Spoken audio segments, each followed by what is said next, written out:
Clock right here in the bottom of the screen. I'm looking at that clock up there, and I got. It ain't never.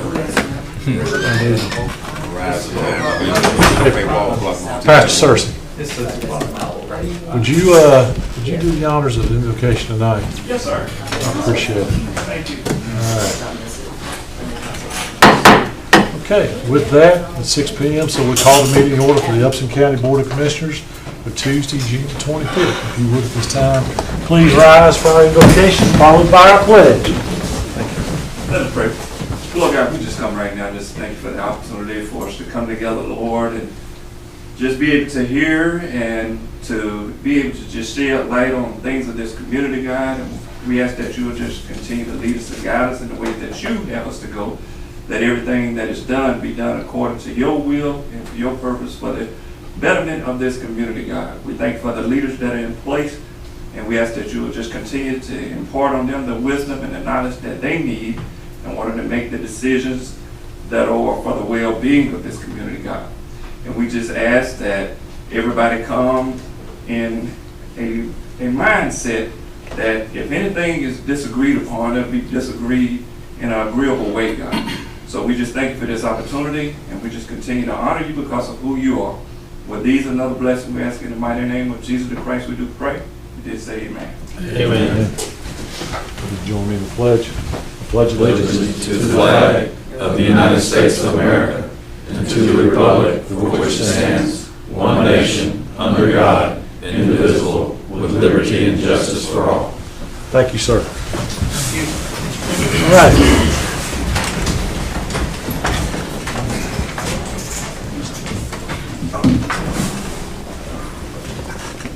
Okay, gentlemen, next item on the agenda are public comments. I don't see anyone signed up for public comments tonight, so we'll move on. For your tonight's consent agenda, we have the approval of the June 5th, 2024 work session meeting minutes, approval of the June 11th, 2024 work session meeting minutes, and approval of the June 11th regular meeting minutes. Is there a motion on the consent? So moved. Is there a second? Second. Ms. Jones? Commissioner Jones? Yes. Commissioner Wilder? Yes. Commissioner Watson? Yes. Commissioner Ellington? Yes, on B and C, I was not available on June 5th, so. Chairman Allen? Yes. All right. Moving on. New business, presentation and acceptance of the annual comprehensive financial report for fiscal year 23.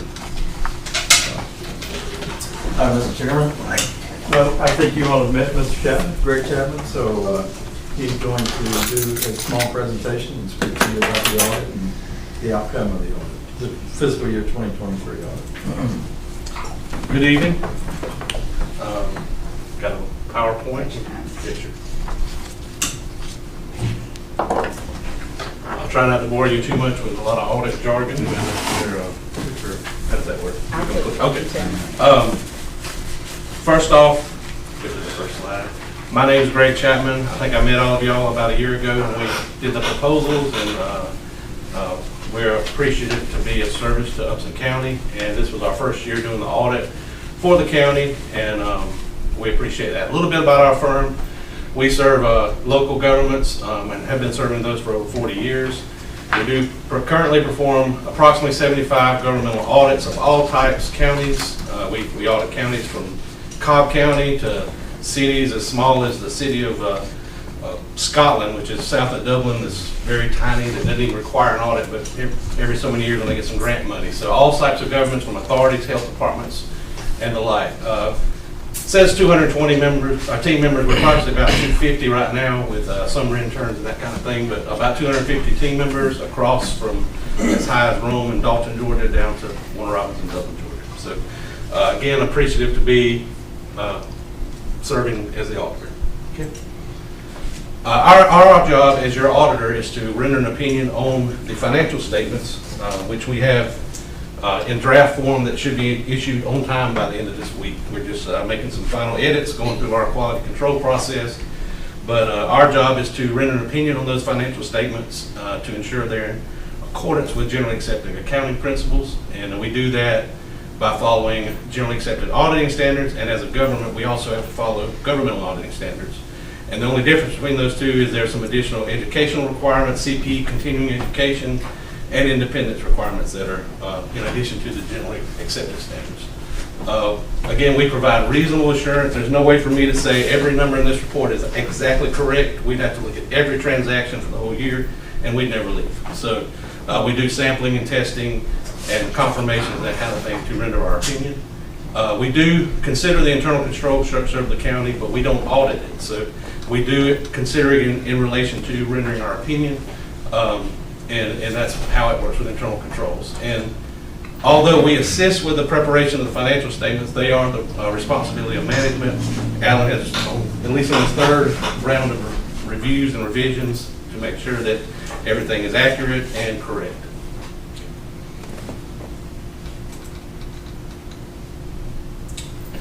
Our job, our report on the opinion will be an unmodified opinion. In accountant term, that's a clean opinion, and that, like I said, that just means that they're presented fairly in accordance with GAAP. Our responsibility doesn't go beyond what's in our report. If this was to get bundled up in a fancy report, our report only covers what we have presented in this document. Okay. Along with the audit, you'll get a letter addressed to the board with some disclosures and just kind of information that's standard wording. It's not anything that's new, should be new for you, should have seen this before, but I'll hit over them briefly. Significant accounting policies. The first note in your financial statements after the numbers will be the notes of disclosure, and the first note describes how you account for everything. So every major area of the financials, capital assets, it'll go through your policies on the threshold you use, the depreciation methods and such. But if you ever need some something to put you to sleep, read note 1, that'll get you there. Management judgments and estimates. There's numbers in your financials that I can test to the penny. I can confirm your bank account balances with your bank, and we do. But there are also estimates in your audit, such as the allowance for uncollectible accounts, the depreciation lives of useful assets, and your pension assumptions. So we do review those assumptions that are part of those estimates, and we had no problems with those. Disclosures, we do review the disclosures and help prepare those. Alan also goes through those as a part of his review, but they're an integral part of the financial statements and are all included in that document. Relationship with management, we did receive full cooperation from the county's management staff and others. That doesn't just include the finance department. We also had to work with the tax commissioner, the sheriff, the courts, all of those we have to interact with during this audit. Everybody was helpful and got us what we needed to get the audit completed.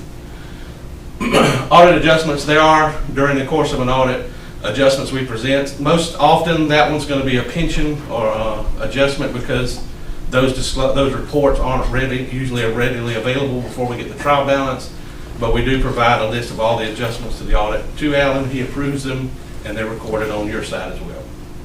Past adjustments are accounting jargon for if I identified something that was incorrect and said, hey, Alan, I think we should make this adjustment. He says no, then we would have a past adjustment. We didn't have any of those. Anything that was brought up during our audit field work was booked on both sides of our business.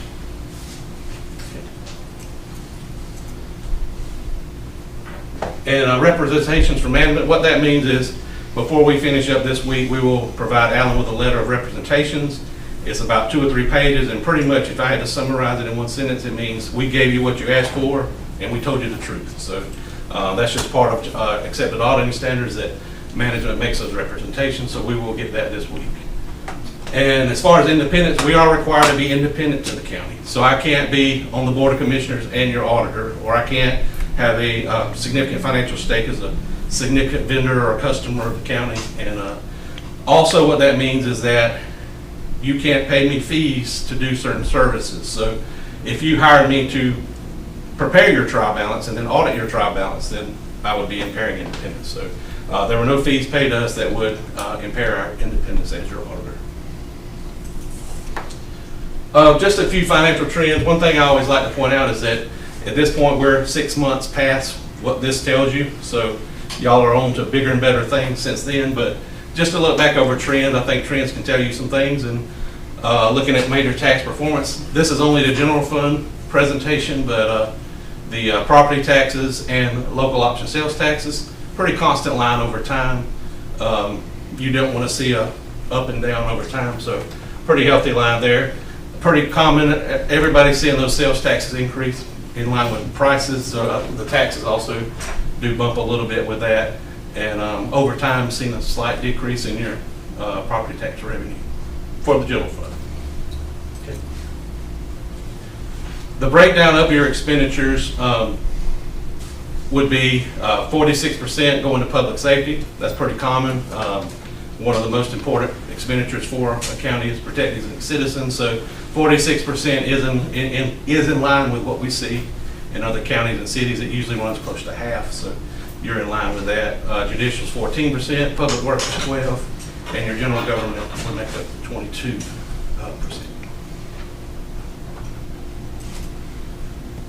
Looking at fund balance, it has been down over the last couple of years, but or decreasing, I won't say down, but over the 5-year term, you're kind of level, so that's a pretty healthy trend. I get a question a lot about how much fund balance do we need? Do we have too much? Do we not have enough?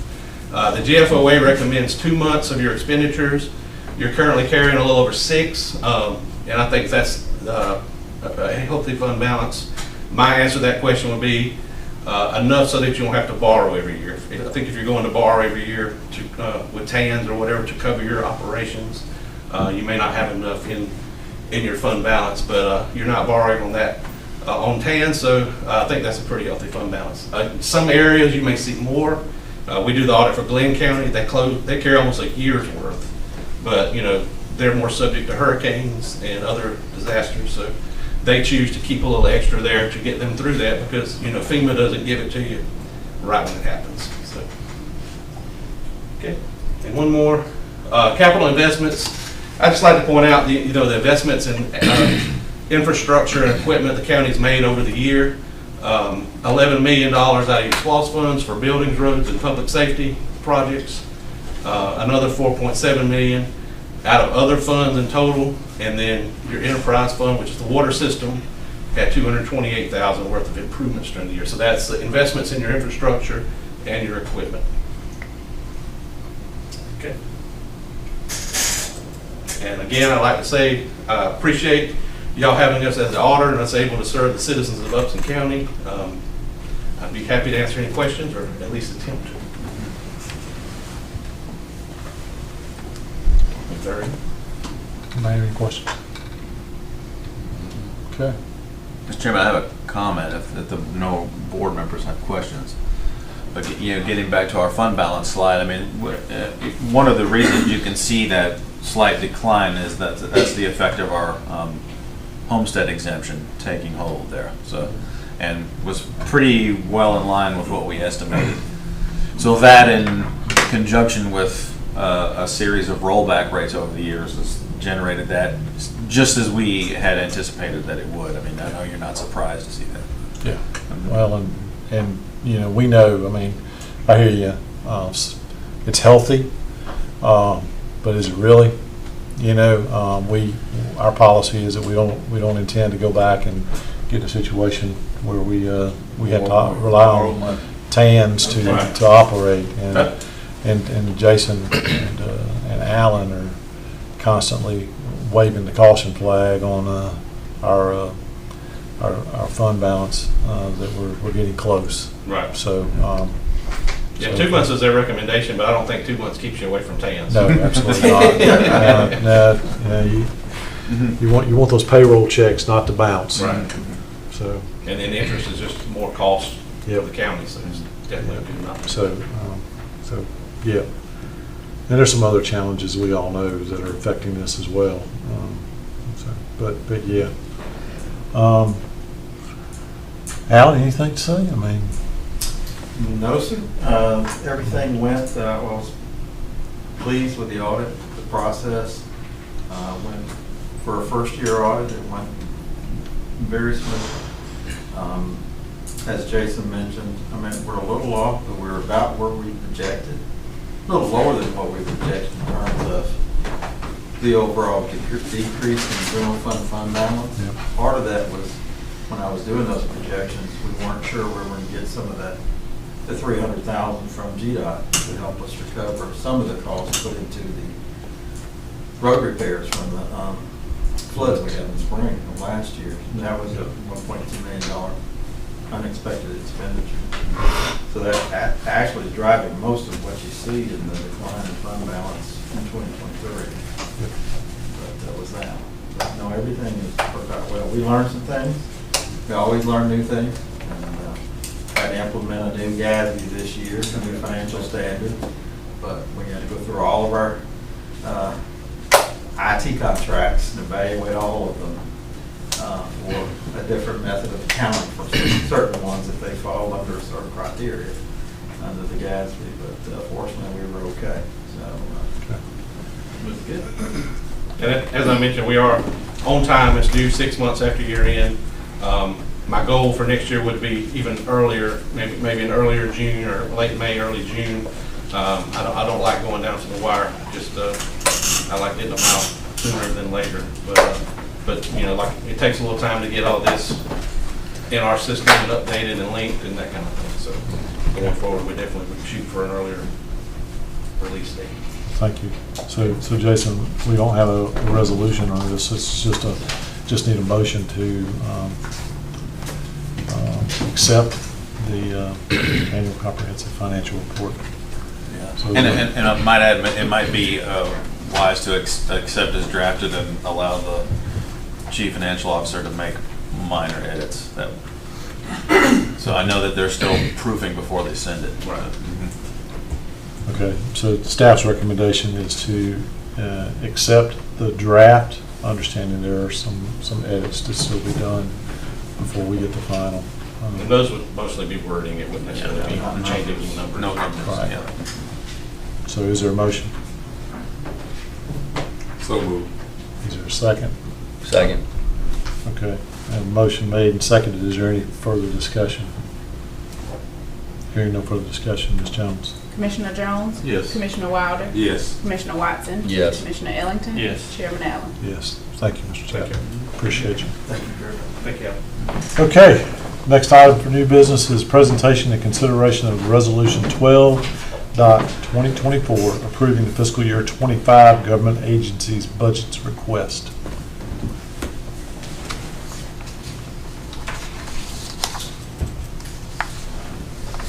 So, Go for it. Yeah, please. oh, okay. So, Mr. Chairman, what we've compiled here, and this is just part of the resolution with the summary.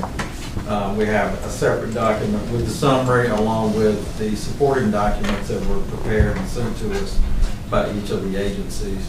And we have two of the agencies represented here tonight. And we're going to let them speak, and I can talk, or Jason can share with you more, either one of us, when we get into the Griffin Judicial Circuit budget. But we have the Ms. Cynthia Kilby from the Pine Mountain Regional Library System. We'll let her go first. She has a small presentation. And you can look at her budget request. And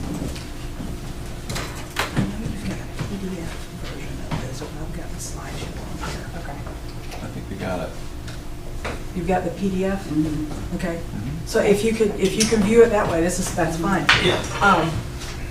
All right. First off, thank you for your time this evening. I appreciate it. And I wanted to tell you about some of the things, improvements that we have made at the Hightower Memorial Library. And then about minor disaster at the Yatesville Library. The next one, please. We received a request from a family, the Stowers family, after Ann and Joel Stowers had both passed away. They were retired librarians. They had lived here for a while and then moved away and then remembered us in their will, which I was very appreciative of. And I actually remember them from when I first started working here, and we won't say how long ago that was.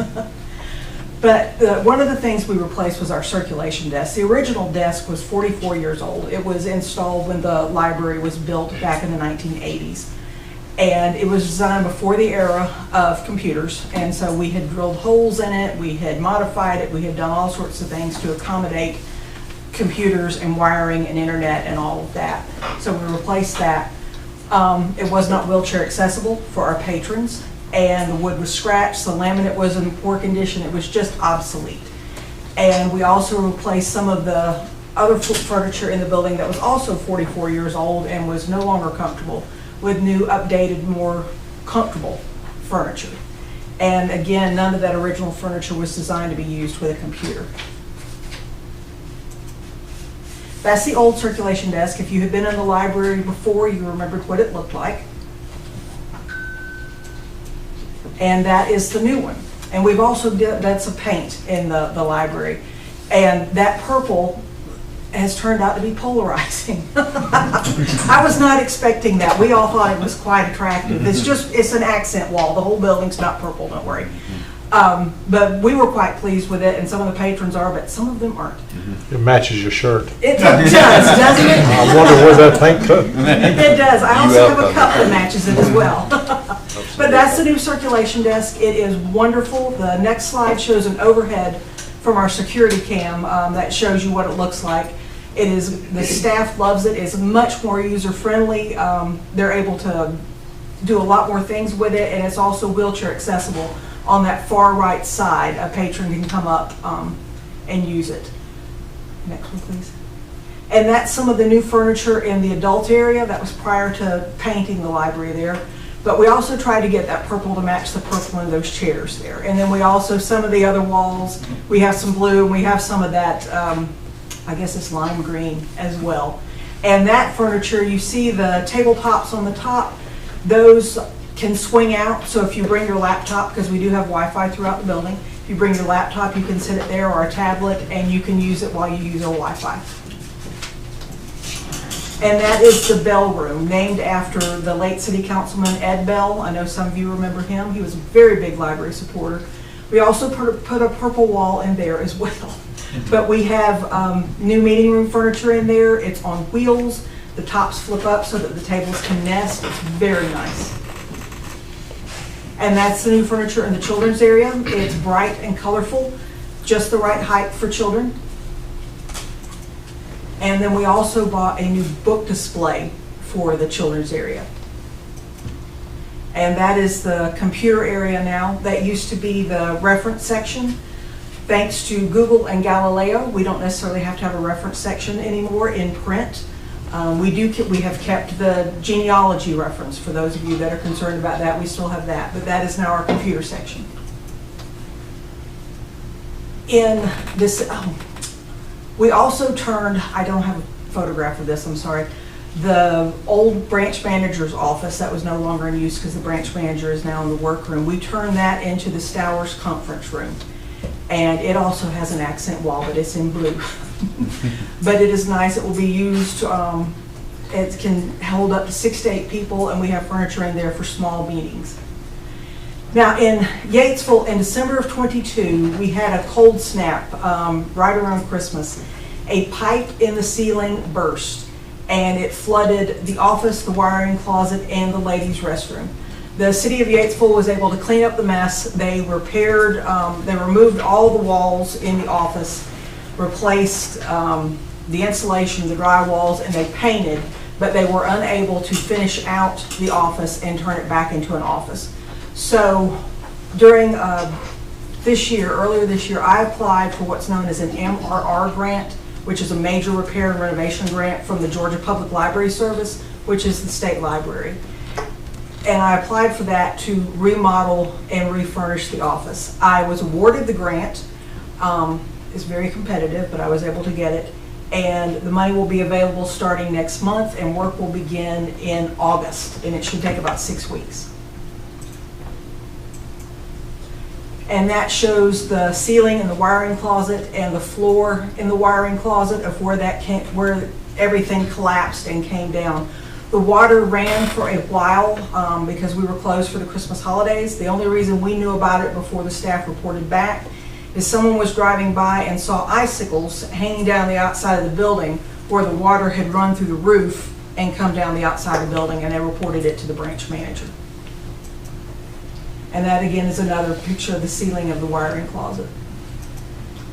And then that's the closet in the office. And then that is what it looked like after demolition and cleanup. It was a mess. And then the city of Yatesville repaired the walls in the office, and that's what it looks like now. We don't have anything else in there. That's it. All right. Do y'all have any questions about any of the repairs that we've done? We did not repair the restrooms. I believe we had spoke to you all about doing that, hopefully with SPLOST money, because the restrooms are not, they were remodeled, but they are not handicapped accessible. They don't meet the guidelines established by the ADA. So those have to be redone. Otherwise, you're in danger of being sued by someone because they're unhappy about the restrooms not being accessible. We are asking for a $20,000 increase this year.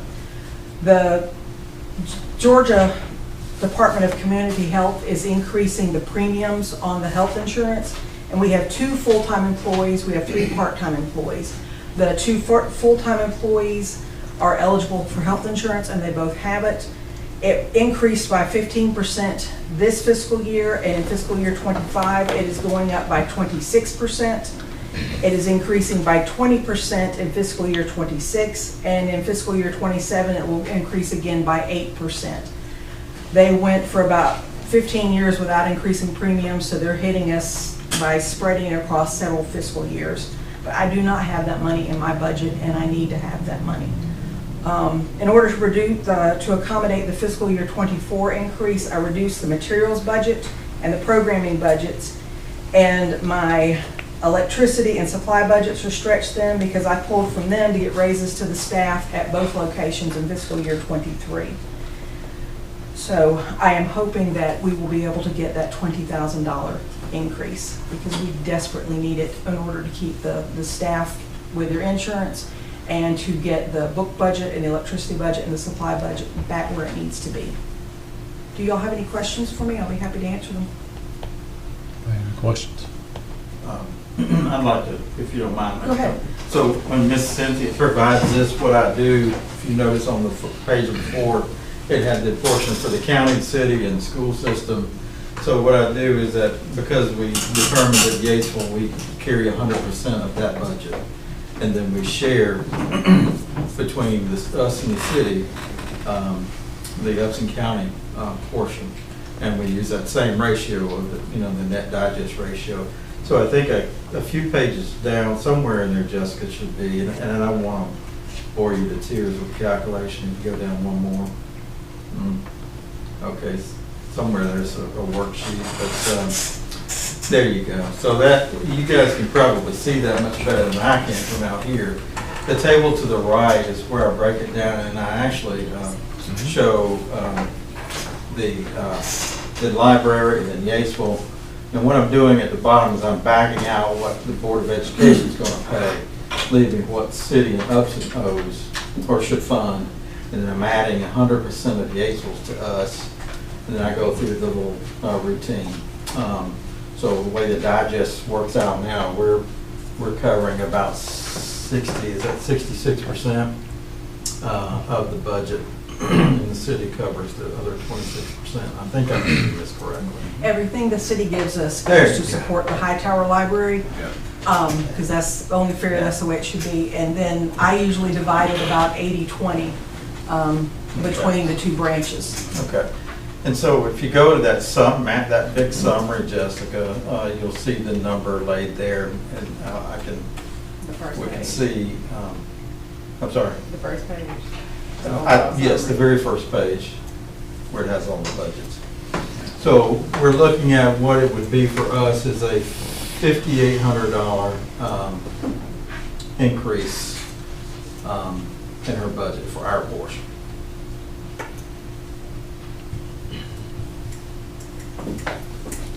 Okay. Thank you very much for your time and consideration and your support. I truly appreciate it. Thank you. Okay. So Mr. Chairman, who we have up next is the District Attorney's Office. The District DA is out. We have David Stutter, who is the Chief. Thank you, Assistant DA. Good afternoon, gentlemen. I'm the Chief Assistant District Attorney for the Griffin Judicial Circuit. Marie, Ms. Broder, could not be here. She is bunkered in an undisclosed location somewhere, which I assume involves beachfront and palm trees. I don't know that for certain, but she's on a well-deserved vacation with her family. She's asked me to come up and make this presentation to you all tonight. I have a brief PowerPoint that kind of gives us our yearly overview and review of the office. Can you click on the little slideshow icon at the bottom? Or not, next one over, other way, right there. All right, next slide. The attorneys in the Upson County office I'd like to first talk about. Marie Broder, the district attorney, of course, she works in all of the offices, but she spends a great deal of time in the Upson County office. Marie is from down here, so she spends a great deal of time here in the Upson County office. Myself, I will be spending more time in the Upson County office. Our lawyer who was running the Upson County office, Ashton Jordan, is leaving us, and she's moving on to pursue another opportunity, which translates to she's leaving us high and dry. She's going to the AG's office, so I will be spending more time down here in the Upson County office to assist and help run this office. Next. Kate Leonard is the Administrative Chief Assistant District Attorney for Ms. Broder, and she spends a great deal of time down here in the Upson County office working.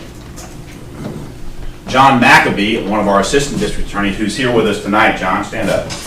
John is trying to aggravated assault case in front of Judge Miller this afternoon. He wanted to come over here and sit in. All right. John Richardson is another Assistant District Attorney who works exclusively out of the Upson County office. Okay.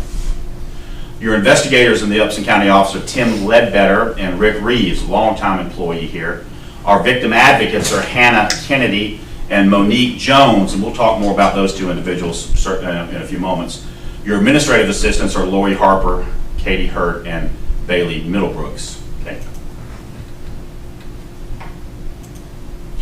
All right, percentages, caseloads. Out of the entire count or the entire circuit, Upson's carrying 21% of the cases. 1,578 open cases as of a week or so ago. That's just Superior Court cases. They include felonies, misdemeanors, probation revocations. Does not include juvenile cases or magistrate court cases. Spalding County is carrying about 43% with 3,246 open cases. Fayette comes next, 32% with 2,450. And then Pike, bless their heart, they're in at 4% with 306 open cases. All right. For us, they kind of break down this way. 52% of the cases here are felony cases, 40% are misdemeanor, 7% juvenile, and then we have an asset forfeiture rate of about 1%. Superior Court felony caseload by crime type, pretty self-explanatory. Your felony drug cases are far and away the highest thing at 39%.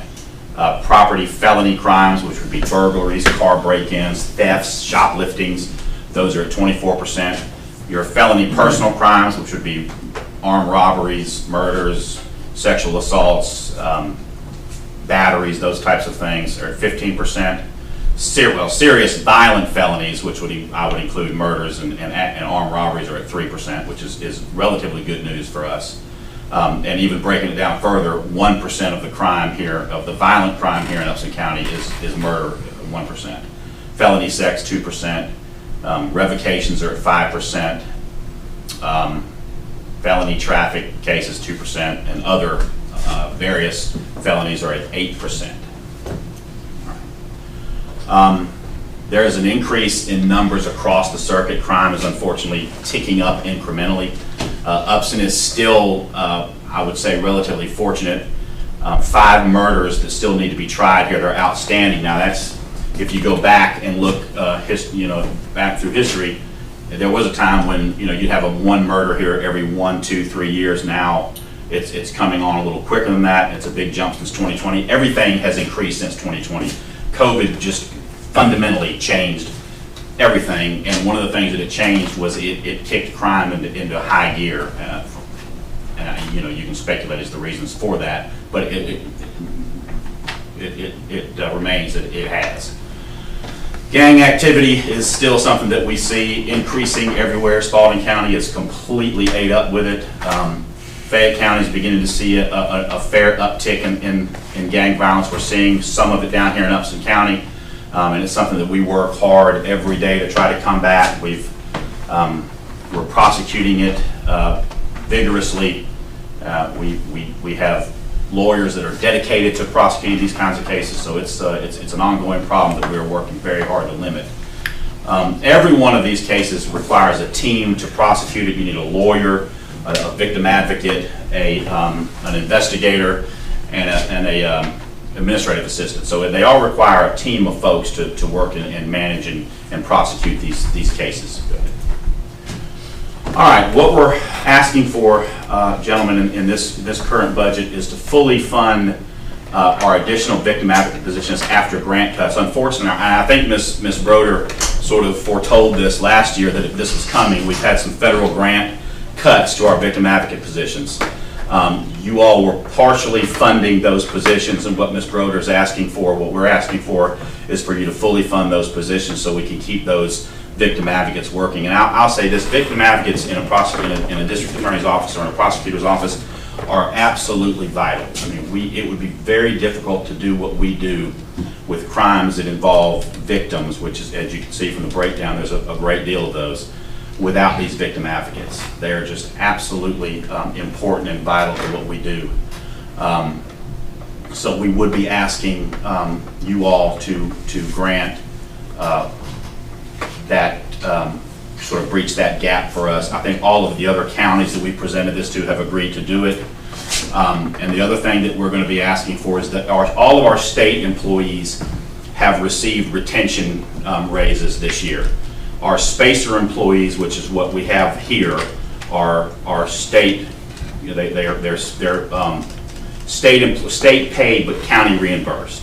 So what we're asking for in all of our counties are that our county reimbursed employees, which we have 2 here, that the counties match those retention, just simply to try to keep good folks where they are and working in these offices.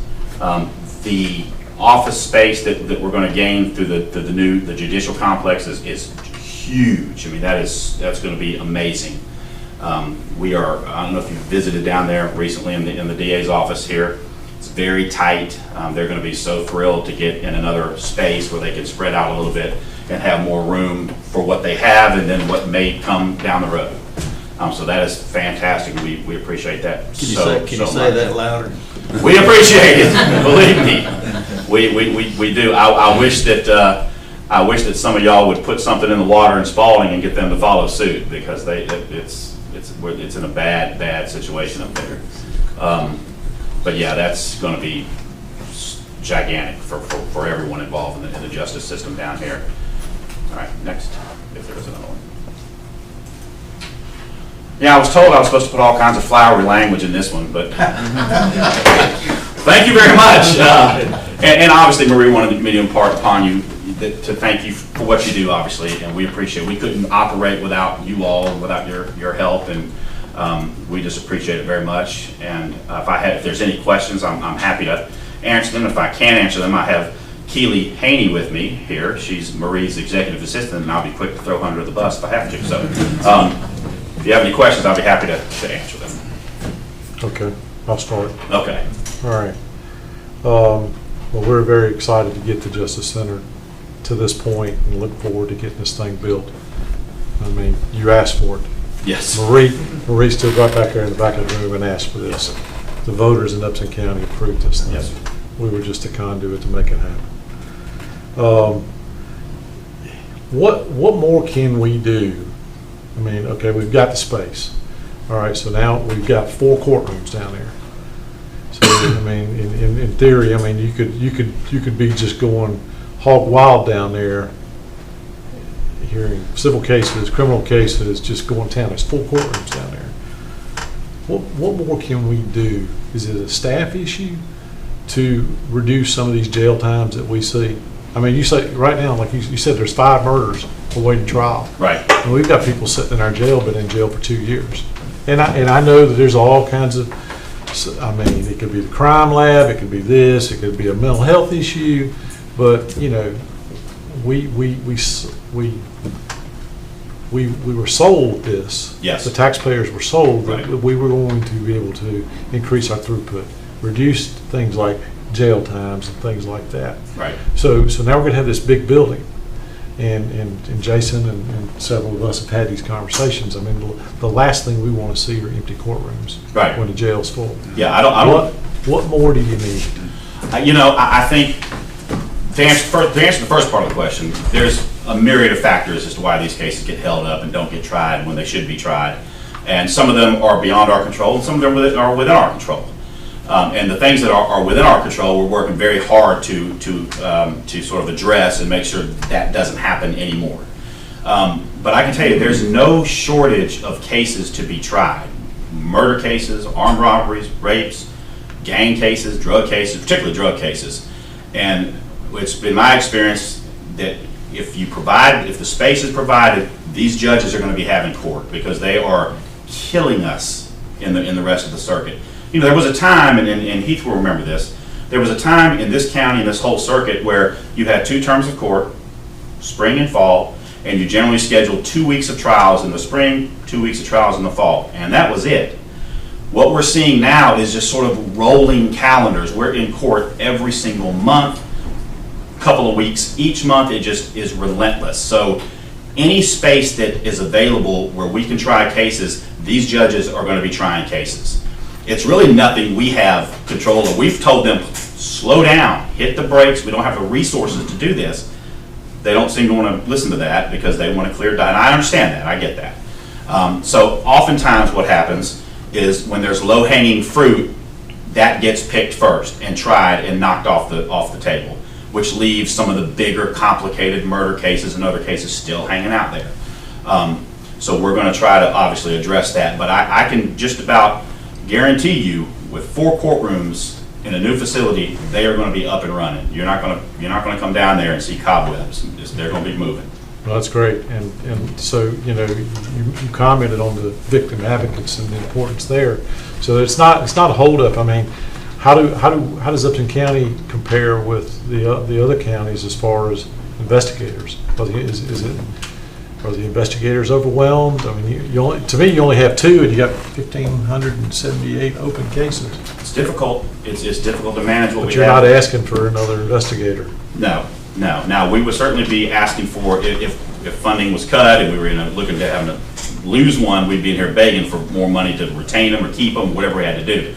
And you know, I appreciate you saying that, because who knows, in a year or 2 years, we may be back in here saying we're overwhelmed, we need another investigator, the state won't help us. I mean, I don't know. But you're absolutely right. I mean, it is do more with less every day. And it's not just Upton County. It's just the entire circuit, it's the entire state. I mean, this is something that's going on all over the state. It's getting harder and harder to hire and retain prosecutors. People, for whatever reason, are reluctant to come to this profession, not attorney necessarily, but to what we're doing.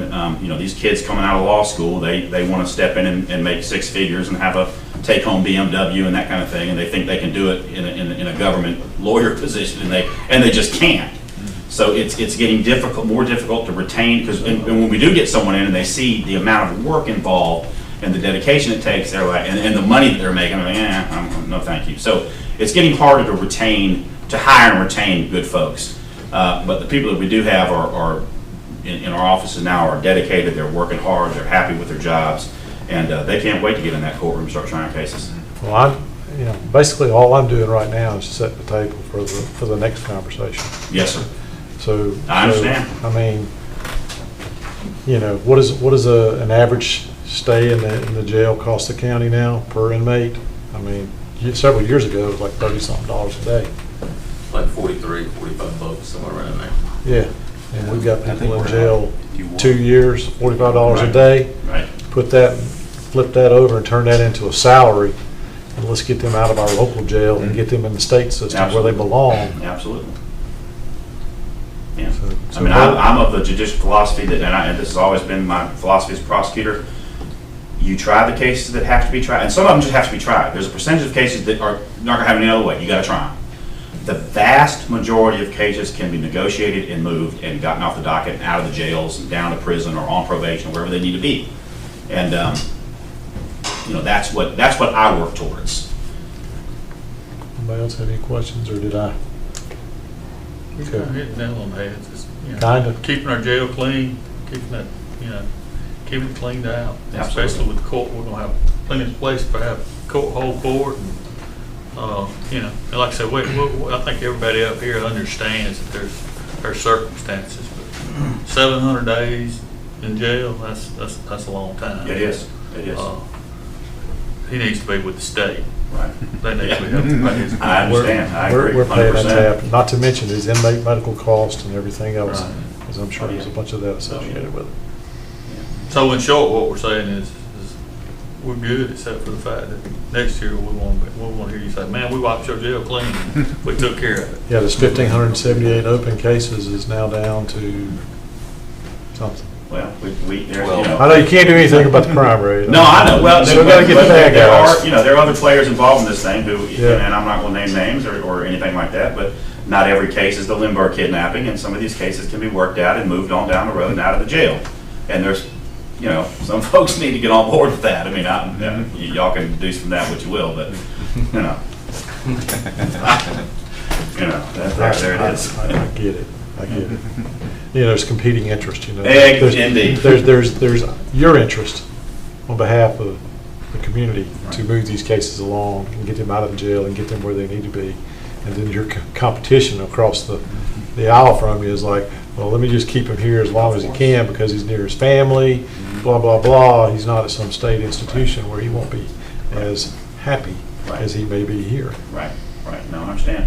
And I know that, you know, law enforcement has it, and I was a police officer in Atlanta for 20 years. I understand the law enforcement's concern. You know, they get out here and round them up, and they might have a certain feeling about how these cases should be adjudicated and get a little disappointed when they realize that they're not going to be put under the jail. They're going to maybe be put on probation or get a 2-year prison sentence. So there's a lot of sort of give and take that has to happen.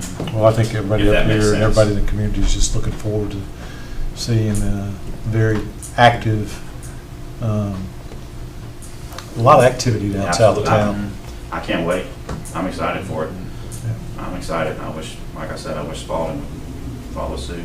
Well, we got some good lessons learned from this experience. I'd be happy to share with them, the good, the bad, and the ugly. Yeah. So, all right. I've got one comment, Yes, sir. and I want to appreciate you saying thank you out loud. I'm serious as a heart attack. We have not had anybody that begged to get this judicial center built to publicly say thank you, No. and I appreciate it. Yes, sir. Yes, sir. We genuinely appreciate it. Absolutely. Well, I'll back up on that a little bit, Paul. I mean, I know Judge Sams has expressed it at like the groundbreaking, and Teresa has mentioned it. I think they're all there. It's just not publicly. And I get your point. You know, this was a long process. I mean, this process was how many years from the beginning of the conversation until today? 4. Yeah. Yeah, and quite honestly, the ones that were left holding the bag every day are the ones that are sitting up here. Yes, sir. I understand. So, but anyway, it's okay. It was the right thing to do. Doing the right thing is always the right thing. Exactly. It's not sometimes not the easy thing, but it's the It right is thing. damn sure ain't. It was the right time. So, Yes, sir. all right, thank you. Thank you. So, Mr. Chairman, the particular summary that we're looking at was modified. The one that is accompanied with the resolution is correct. If you wanted to look at their actual detailed budget, we can. If not, we can move on. now we got this one. this, and it has staff's okay. recommendation, which my understanding is what's been vetted and discussed. And Correct. Everybody. Yeah, this is it right here. And I will say too, Mrs. Roder came in and spoke. We couldn't get her connected to you, Mr. Chairman, but she came and met with Jason and myself. David was with her. So, moving on, what we have left is the Griffin Judicial Circuit. There's no one here representing the gentleman, I can't remember his name, Everett. Will could not make it. There was a little bit of a process, a little different process this time, not the way the budget was prepared or anything, but there was some negotiation back and forth. And I don't know, Jason, would you like to handle that discussion, or? Well, and I can offer just a little bit. Okay. Essentially, the discussion is that as the board's more than familiar going through this year after year, we've been sort of chasing Fayette County's compensation increases as they're in a little bit of a different market than we are when it comes to retention of employees. Not to say that we don't struggle to retain employees, we do. But I think we came to an impasse for a short time about what the strategy is moving forward, and I think we just held firm that we weren't going to support anything that was any more or any additional to what you all have built into our budget for 24 for increases for the staff here. So we and it was specifically related to court reporter pay, and they were looking at they were asking for a very substantial increase, and we got together with our colleagues at Pike and Spalding and Fayette, and they agreed to help us get this to 4.8, which is where we are with our staff. So we got a lot of support from the other managers and finance officers in the circuit to be able to present it to you. It was what they presented to you was a little unfair because they have a two-prong formula how they calculate our share of the expenses, and what they were essentially sending us was still a reduction from the previous year, because it's divided 50% on population and 50% on caseload, where our caseload went down. And what you would have seen was a near even or maybe a slight reduction, but it still would have included that large increase for court reporters. So bottom line is they were requesting $226,000, and your recommendation after discussion with them is $207,000, rounding down. No, we'd have to go to their actual, I don't have their first budget. What they're asking for is $226,000. Yeah. Okay, so staff's recommendation is for $207,920, which is an increase, which is a decrease from that $226,000 requested Yes, amount. sir. I'm not seeing where the two Right is. there on the board. The last. Yeah, no. I think you just got the previous year's number plugged in there, Alan. No, what I was just saying a little while ago was this is not the correct one. This is the correct one. That's not that right there. That's Yeah. 226. Okay. So what you're seeing is so post your negotiation. recommendation. Yes. Yeah. 226.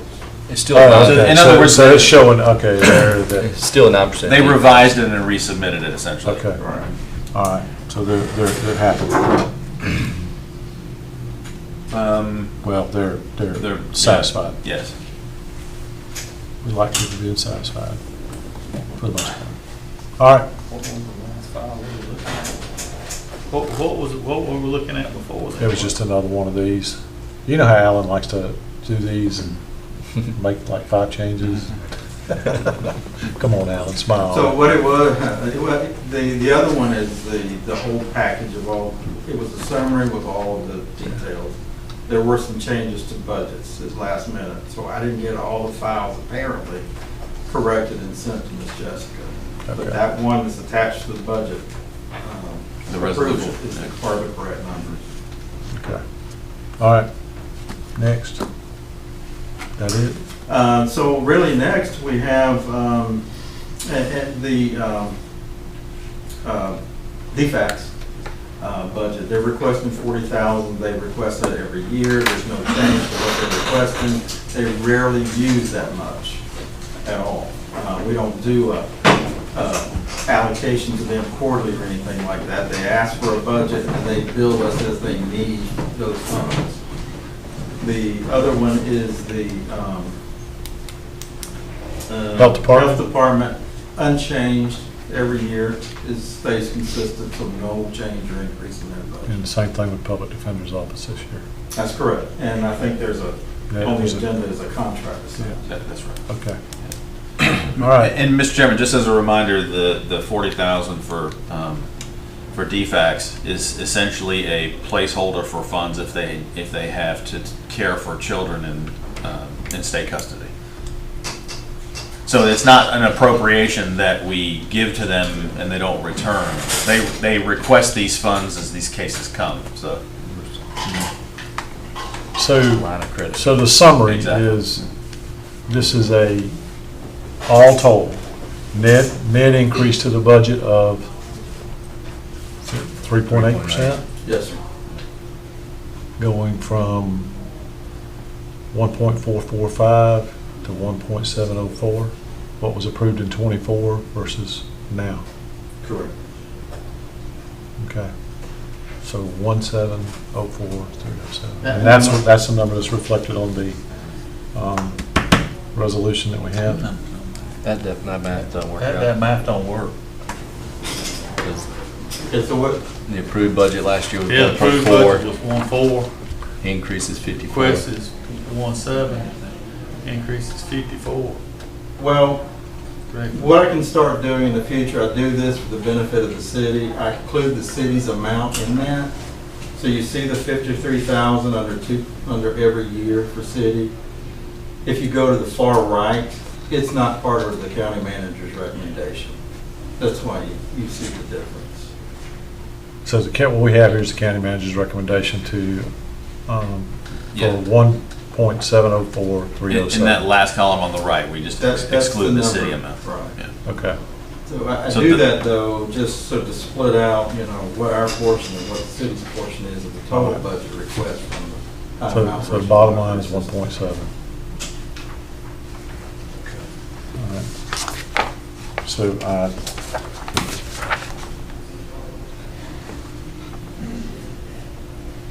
So this is the resolution right here. So resolution to approve fiscal year 25 government agency budget request.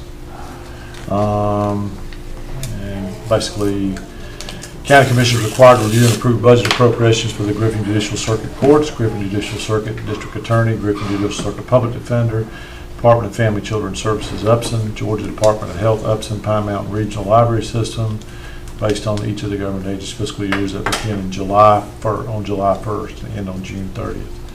Whereas the county commissioners have heard the presentations and reviewed the budget proposals submitted by each of the following agencies, and I just stated who they were, have reviewed the recommendations by the county manager set forth in attachment A, page 1, summary for each agency. Therefore be it resolved, the Board of County Commissioners hereby formally approves fiscal year 25 budget request as summarized in attachment A. Is there a motion on the resolution? So moved. Is there a second? Second. Is there any discussion? Hearing no further discussion, Ms. Jones. Commissioner Jones? Yes. Commissioner Wilder? Yes. Commissioner Watson? Yes. Commissioner Ellington? Yes. Chairman Allen? Yes. All right, thank y'all. I know that was about a 30-minute conversation, but it took a long time to get to that point, didn't it? Appreciate y'all. All right, consideration of Resolution 13, 2024, approving the county budget amendment to the 24 general fund and joint projects fund balance for the FY25 government agencies. And so you just want to explain what this is? I'll defer to Alan on the budget amendment request. Okay. So all I'm doing is really taking the increases in the budgets for the Griffin Judicial Circuit and the library, and. Updating our 24 budget. Correct. Okay. Man, you Johnny on the spot with this. No, well, Yeah, sir, I'd like to say that that schedule's on. That schedule is off. Something's wrong with something, and that's obviously my fault. You talking about this? Yeah. Or you're talking about that? But we got the bottom line The increases right. are right, but We got the you bottom can't line go right. from Right, that's all, 107. that's all we care about, the bottom line. All right, and so for this is just updating the '24 budget that we're operating under. All right, have you guys had a chance to look at all this and see the reflected changes? So basically, this is just your boilerplate budget amendment.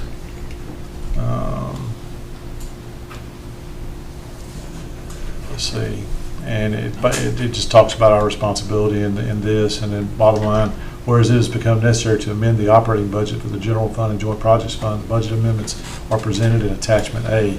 Therefore, be it resolved that the County Board of Commissioners hereby formally amends the '24 operating budget for the general fund and joint projects fund as presented in attachment A.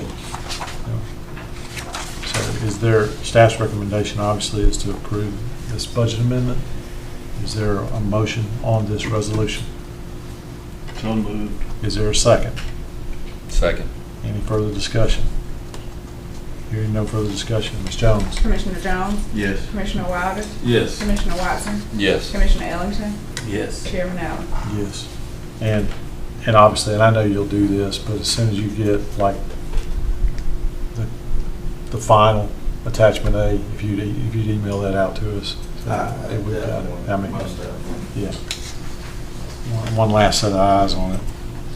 All right, consideration of a contract for indigent defense services provided by the Griffin Judicial Circuit Public Defender's Office.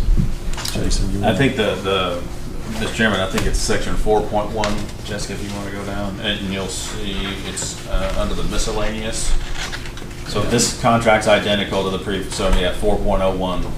That number exactly matches the budget from the previous year. So what they're asking for is no change for their budget from year to year.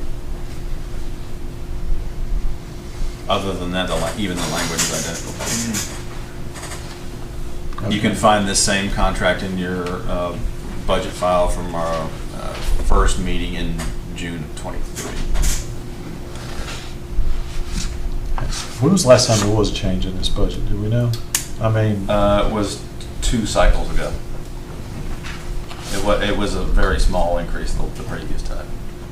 are they, Alan, I guess, they're coming in under budget every time, on budget? Well, the way it works with them, it's an appropriation, so Yeah. they ask for it, and you send them a check. So- It's a contract. We make contract payments.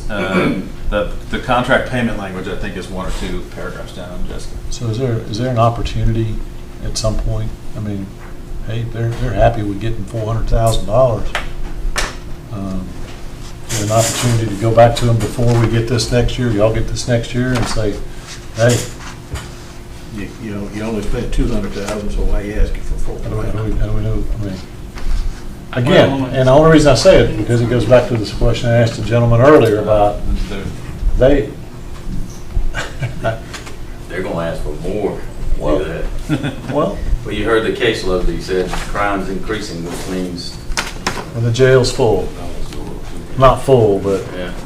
They have the same retention problem as the DA's office. I was kind of shocked that they didn't request a increase. He's the guy that's keeping them in the jail too.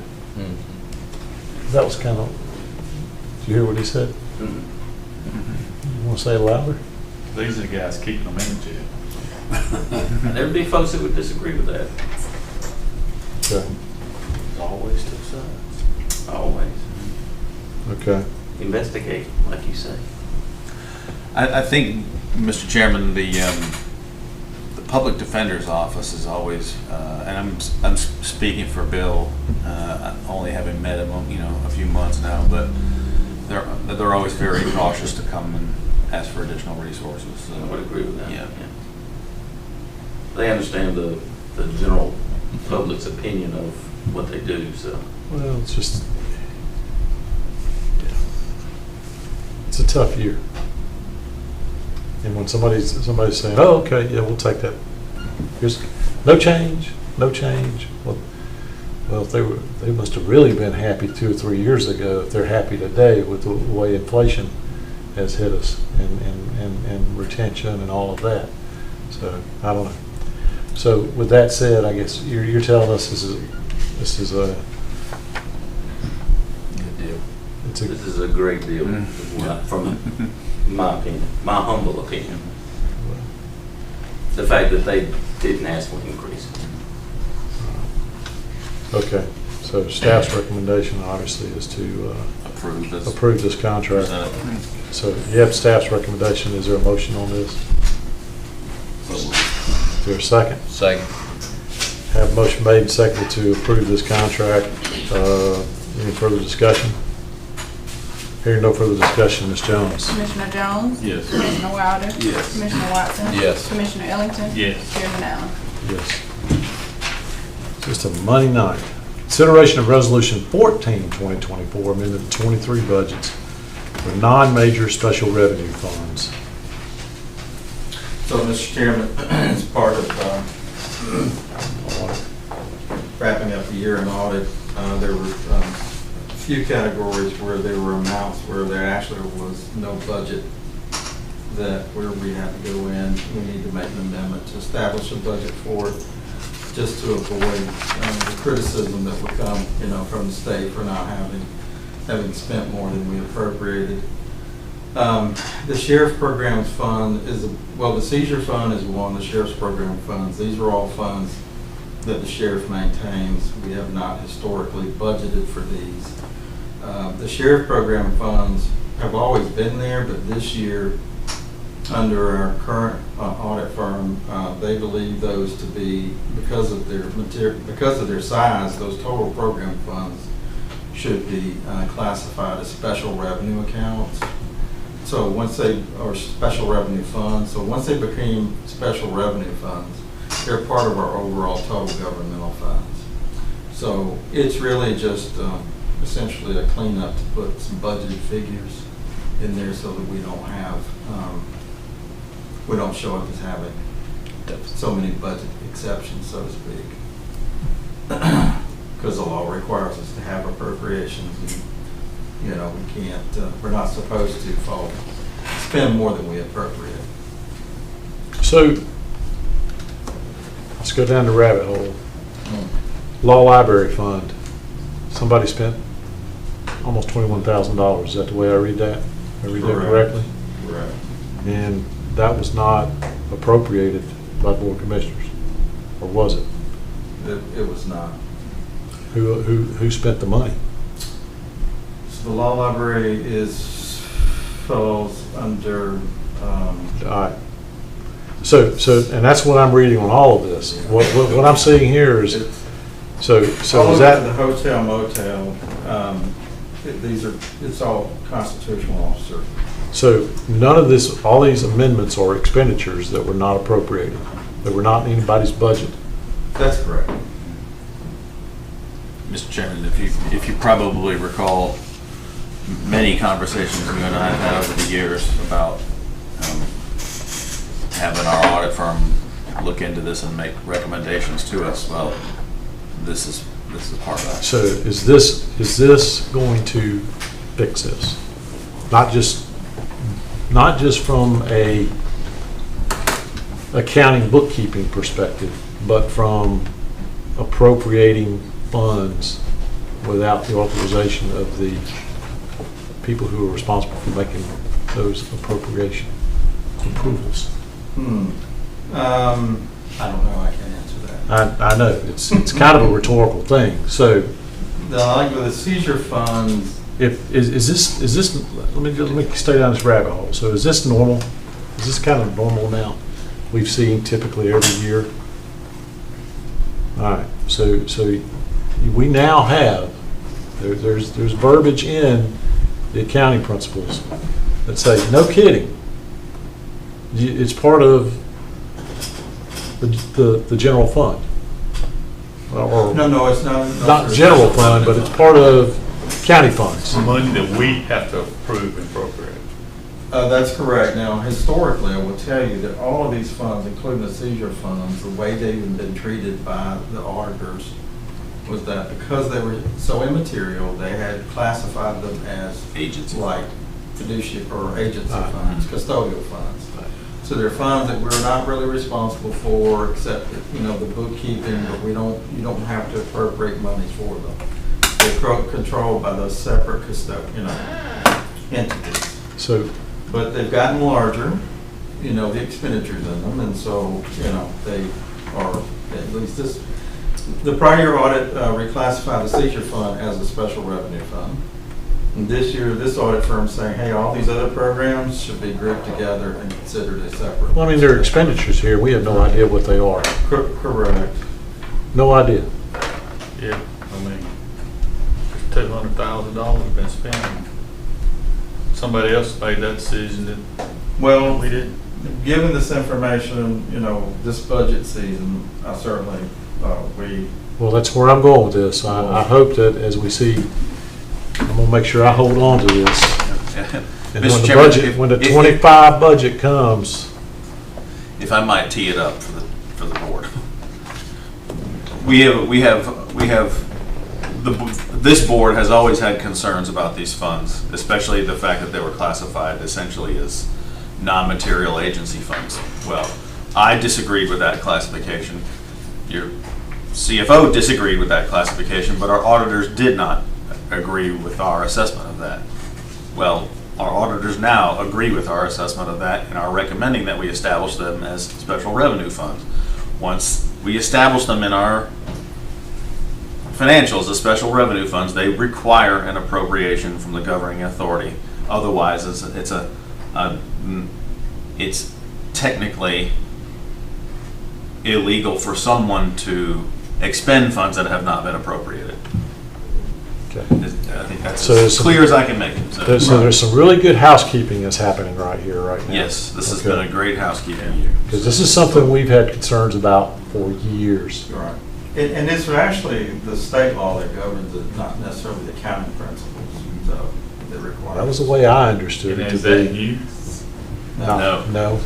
I mean, it's something we've all felt. So, based on this, is it, and these are actual physical numbers that currently, so we don't know if these were lower or higher in the past. We I'd have to go back and research it. I wasn't tracking them, they were just reported as custodial or agency funds. So in the CAFR, will they be, well, in the financial report, will there be, these funds will be shown in there? They are. Discreetly, yeah. Yep. Now, you have to go further back in the document. The main fund balance Okay. page, it just shows non-major. When you go back to non-major, it lists all, it's 3 pages worth of non-major. So we have a total now of 20 Okay. different funds, including the general fund. All right. So, This has been a chairman's priority and a manager's priority and a CFO's priority. that's priorities. Concern.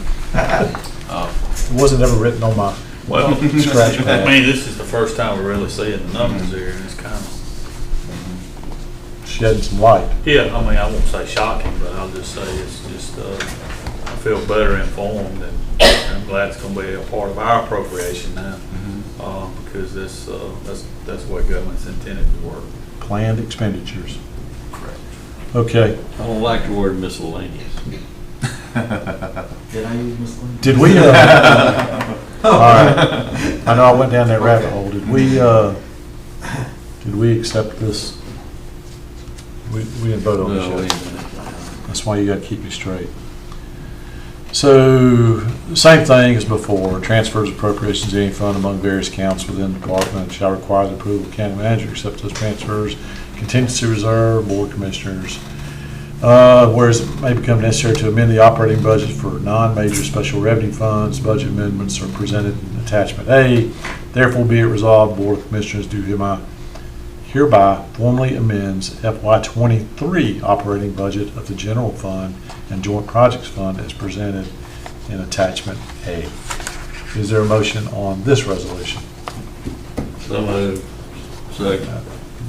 Any further discussion? Who did that second? I'm sorry. His lips move for You gotta be watching. All right, motion made and seconded. Ms. Jones? Commissioner Jones? Yes. Commissioner Wilder? Yes. Commissioner Watson? Yes.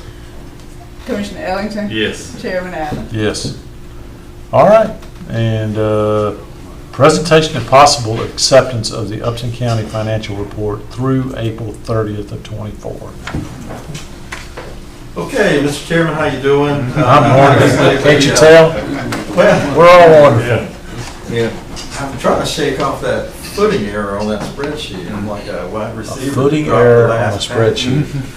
Yeah, it's driving me crazy. So anyway, what I want to do is, I had every intention to report to the board, at least quarterly, where we stand from a financial standpoint. Busy first year with the new audit and everything, but it was been a success. We're going to file on time. We'll probably file Thursday. So anyway, so what I did is I prepared a very brief summary, a financial analysis through April 30, but on top of that, I've incorporated with it a forecast. Now, let me be clear to say, it's a bit early to be forecasting where we're going to wind up, just using the first 4 months of the year. Not every expenditure we have, I try to go through and account for things, but not everything is monthly. So sometimes we'll have, an expenditure that comes quarterly and one that comes once a year. Same thing for revenues. It's difficult to predict with a lot of accuracy fees and fines and,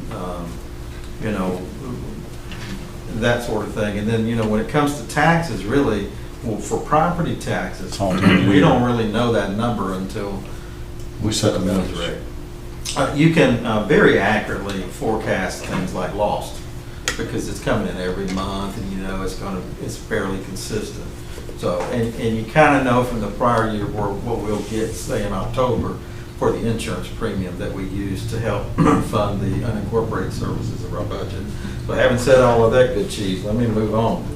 The key points on the second page, what I've put together are the financial summaries for the general fund with the unincorporated services shown separately. And the reason I did that is when we do our accounting, our unincorporated services and county maintenance and operations are all accounted for in the general fund.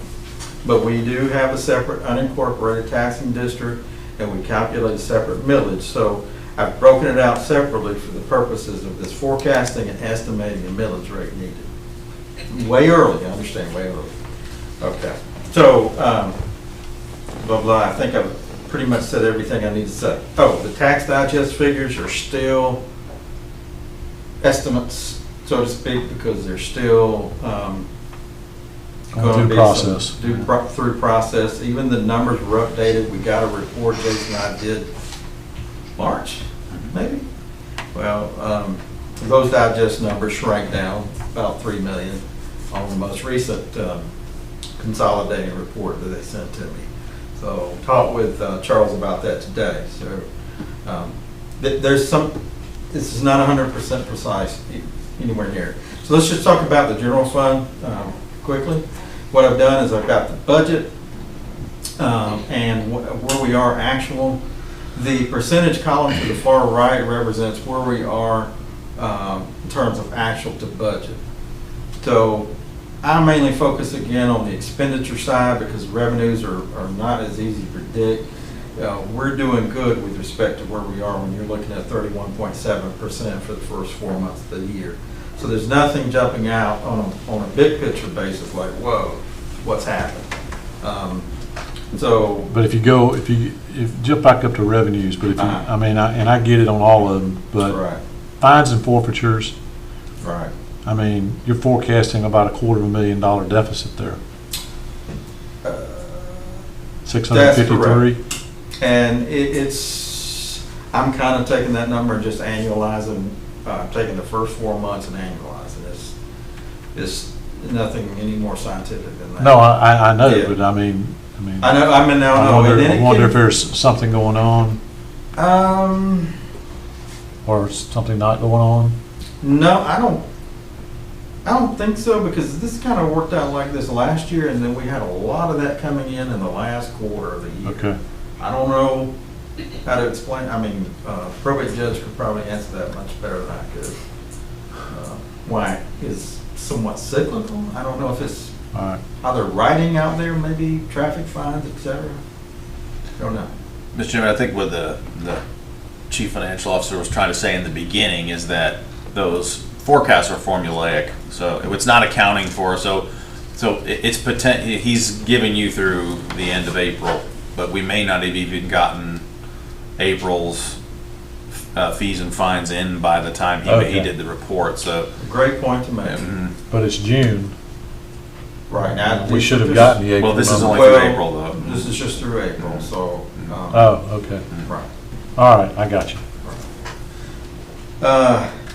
The number, what I've got predicted below on the potential or projected deficit, and the way I calculated this is by taking what we have collected right now, and these are all other kinds of taxes, including the lost, and forecasting that and adding to it. What I did was, and I'll discuss this a little further, is I used essentially an estimated rollback rate. So I'm kind of saying, okay, here's our projected deficit. Here's what the net digest is looking like now. And that is the most recent number for the countywide net digest number. and what the millage rate would need to be to break even on county M&O. I will say too, I should point out on the personnel services and employee benefits, although not budgeted, and I'm not sure when it will come, I estimated about 300,000.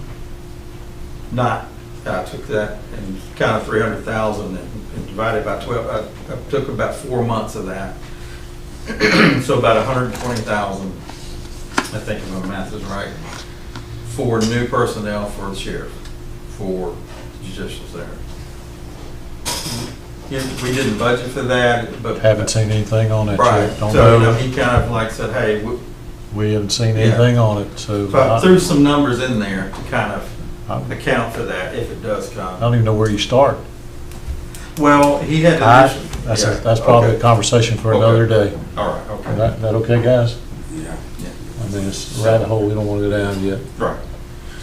Flipping to the next page, what I do is I kind of take the revenues and expand those out to kind of show you what those revenues are when you're talking about taxes, specifically what all those other taxes are. And so you can see your lost, TABITs, long-term intangibles, on and on. If on some of these, because I'm like, I don't know if annualizing that would even be appropriate, I defaulted to what we budgeted. Because we don't usually miss by much on these, with the budgets, on some of these other taxes. Prior years I don't include. That's just what we're getting in. We recognize that, but we do adjustments at the end of the year. That's stuff that was owed, those are taxes owed to the county that we recognized as revenue in 2023 that is coming. Okay. So unincorporated services, what I did is I took the budgeted revenues for unincorporated services. You can see the insurance premium that's there. You can see, again, the property taxes, what you see. Those are just prior years. These are the current expenditures for those major departments, for all departments under unincorporated services. The biggest one being the road department. So they're looking good in terms of expenditures as just a percentage of their budget. I'm seeing any concerns with anybody blowing past that now. No major worries there. What I was predicting is about a $576,000 deficit. Now, I must say, no time to adjust for this, but I had to get Charles's. What I did is I took the county M&O budget. I used the same ratio as last year to figure out what the unincorporated services would be. Charles, the numbers that he provided me didn't look quite right, but after we discussed it, there's a reason why the unincorporated services net digest is so much higher this year. It has to do with exemptions. So the net digest number is actually larger for unincorporated services than what I'm showing. So even with that, even with the number that I have, which is too low, I was only showing a 0.9 mil needed to fund unincorporated services, as opposed to 1.24. 1.24 last year, I increased that to help with the damage on the roads.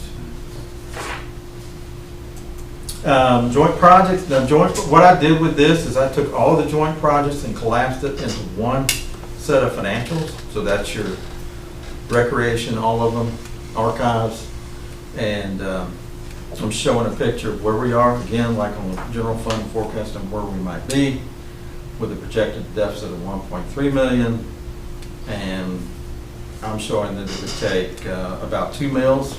It would take even less than that because I believe our unincorporated millage is going to wind up being higher than the 672. So that's still below the millage from last year. And part of this is with these joint projects, is some of that has to do with staffing and personnel expenditures. Forecasting, you can see we budgeted 2.4 million. I'm forecasting 2.2. But it's early because positions get filled up that are vacant. And so I'll be redoing this analysis after June 30 to forecast to help us with the millage rate. I'm laying all this out on the very next page. What I've done is just laid out, here we were in 2022, those are the millage rates that you guys approved. We assessed the millage rates in 2023, and what I'm forecasting now, simply forecasting as a break even. The big difference you see between joint projects, that's EMS. When we shifted EMS over to general fund out of joint projects funds, that's why we came back down. But you'll notice there was no increase in the M&O, and we all know that. We did not increase millage for picking up a whole new service for EMS. And making it a county-wide service, That's not right, joint county-wide project. service, that's right.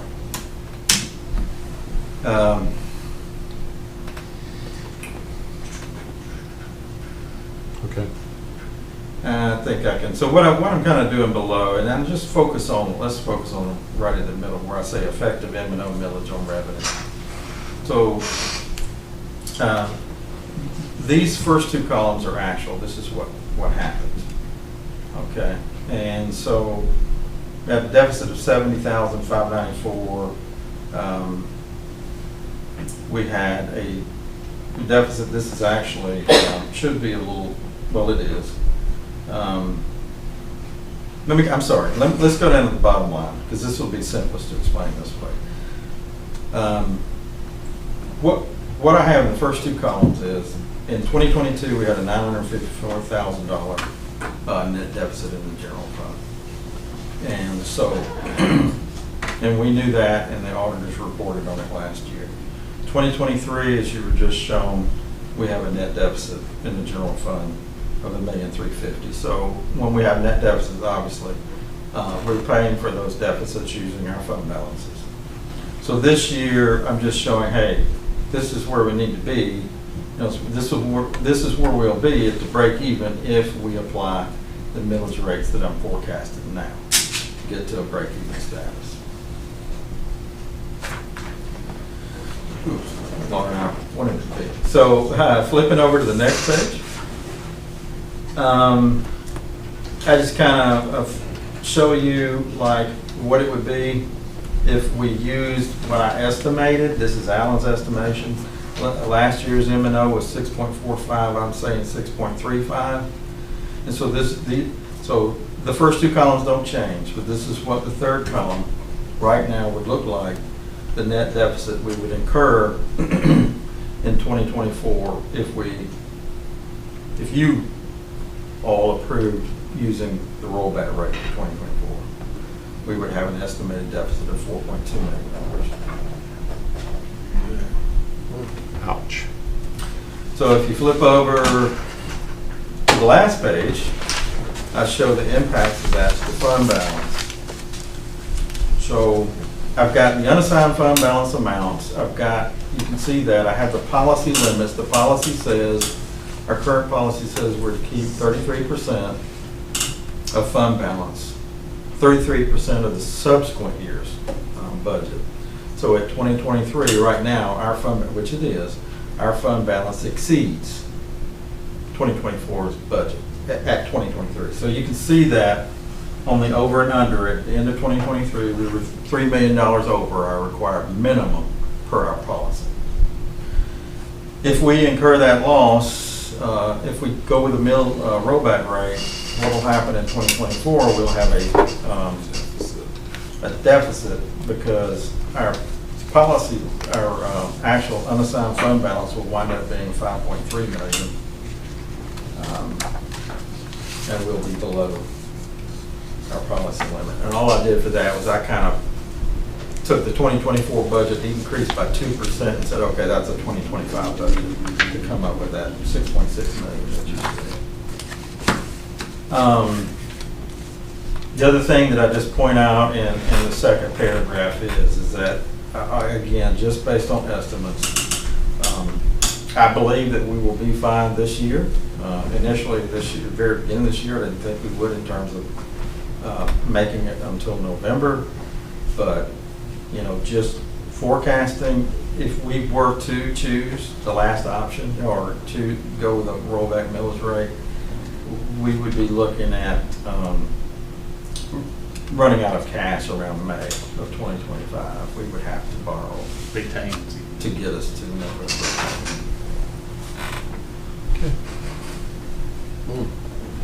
So, in a nutshell, for those who in the audience, I think some eyes perk up. Vast majority of our fund balance has been spent on rolling the, can't get the word right, millage rate back. And luckily, we created that cushion in order to be able to do that. Well, now we are eliminating that cushion, and we're going to put it right back where we were in 2016. And I'm not sure that's a real good idea. I mean, we say it tongue in cheek, but, you know, $4 a gallon gas and $8 a gallon orange juice. We don't buy a lot of orange juice, but that's just an example. I mean, it's affecting us as individuals, and it's affecting us as individuals in paying for services that we are required to pay. So, you know, everybody's like, well, cut the budget, cut the budget. What you gonna cut? What you gonna cut? You gonna do away with ambulance service? You gonna do away with recreation? No. We've said it. This was going to be the year, you know, because the ambulance service, you know, we bit that for basically 2 years. We've not passed that cost on because we had built up a fund balance which we were being criticized about, and so now it's being bought down. And least we forget the 1.2 million that Alan talked about earlier on the roads that got washed out last year, that we only recouped about 300,000, right? And your homestead exemption. And the homestead exemption. So, but the strategy the whole time has been to let all that smooth out. Yep. And we have. Well, we wished we had the economics that we had 4 years ago when, you know, with the rolling out the homestead, because, you know, anyway, tough year. It's gonna be a tough year. So buckle up. I hate to say it any other way. You know, it proves you never can predict the future accurately. You can't produce storms. You can't, you know, but it's good to be in the position we're in. Oh, it is. We're not running out here to the banks right now to borrow money to make payroll. It's easy to predict where we would be without that fund balance. Yeah. But I don't want to eat it away when we got a mortgage. And you know, and we're not the only ones out here. No. There's 158 other counties in the state that are. There's probably 3,000 counties nationwide dealing with the same thing. So we've got to have real growth. Real growth, not inflationary growth. So, I mean, Mr. Chairman, if I may, I mean, you're just looking at going back to millage rate levels from a couple of years ago. Yeah. And so it's not doom and gloom. Yeah, no. and you still have your homestead exemption that was Right. to kind of soften it a little bit. But Which gives, you know, if it's your primary residence, then you're Yeah. still not going to be paying as much. So Yeah. Okay. Alan, great report. Thank you. It hurt. I'm not talking about the bottom line. It hurt to get through it, but it was good. Devil's in the details, I Well, I'm know. hoping things will. Well, we all do. We hope that revenues exceed our forecasted amounts, and it'll soften it up a little bit. So anything we can do. I mean, so it's June. I mean, Jason, I guess my comment is to staff, and I know we're already doing it. When it comes to general fund stuff, if there's ways to save, let's mitigate this as much as we can. I know we're doing it. We still have, and when people hear us, making investments using Splosh, people have to realize it's two separate things. Splosh cannot help pay for this stuff. So we still have to make those investments. And I know the criticism that we're going to get, that just goes with the territory, that we're spending money on things like we're fixing the pool, or we're paving roads, and oh my God, now my property taxes are going up. Why can't you use that Splosh money? You can't.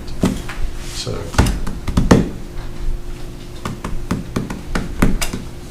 anyway.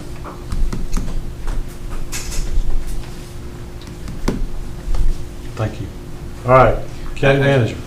Did we need You want to accept you them? want a motion to accept? No, I don't want to accept it. Fair enough. I don't like it. So, is there really any need for us to accept it? I mean, the facts are what the facts are. I mean, We're accepting the unknown. Yeah, you don't know what's right. we accept a report. That's what they're asking, right? Just accept this as the report through April 30th. So moved. Is there a second? That's it. Any further discussion? Ms. Jones? Commissioner Jones? Yes. Commissioner Wilder? Yes. Commissioner Watson? Yes. Commissioner Ellington? Yes. Chairman Allen? Yes. Okay, Mr. Tinsley? Mr. Chairman, I don't have anything extra to add this evening, unless any of the board members have questions. How's your daddy? He's doing a little better. Thank you for asking. So, Keep him in our prayers. if you can tell, I haven't slept a lot in the last few days, so he's incrementally better than a few days ago. That's great. Thank you. Ms. Jones? I don't have any. Mr. English? Mr. Chairman, I don't have anything. Okay.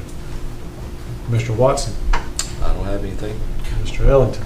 I'm quiet tonight. Mr. Jones? Appreciate y'all showing up. Appreciate everybody in YouTube land that keeping an eye on us, and y'all stay out of the heat if you can. Hydrate. That's it. Mr. Wilder? I do have one thing I want to mention, and it pertains to the new Justice Center. It's a very nice looking place. I went to it, visit today, and I spent about an hour in there walking up and down and looking at the whole place. It looked very nice, and they're making great progress, and the courtrooms look good. Yeah, I'll be down there in the morning, so I'm looking forward to seeing it. I haven't. It's kind of like, I'm going tomorrow. watching the house get built. If you go there every day, it don't look like anything's being done. So I haven't been there in a while, so I'm looking Well, once they start working on the inside, you A can't lot of see it difference as much. today versus the last time I was there. It looked real nice. Yeah, I saw them doing the decel lane and the concrete work out there, so Yeah. it's coming right along. On time and under budget. That's right. Okay, that it? That's it. One more comment. Yes, sir. There are people that did not win their election this year that still have signs on the side of the road, and the election was when, in May or whenever it was. Pick up your stinking signs. I know you want to get them close to your house, but go down to the other end of the county where Lorenzo and I live, every corner. That's all I got to say. Well, I don't have anything else to add because I've probably said enough tonight to get my point across on several issues. So I don't want to hear anything. So hearing no other comments, motion to adjourn? So moved. Adjourn. Thank you. We're still live.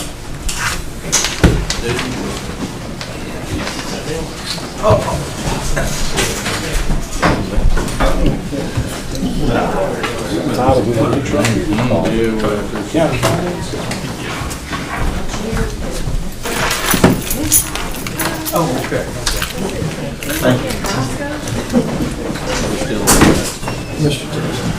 Question for you. Yes, sir. Okay.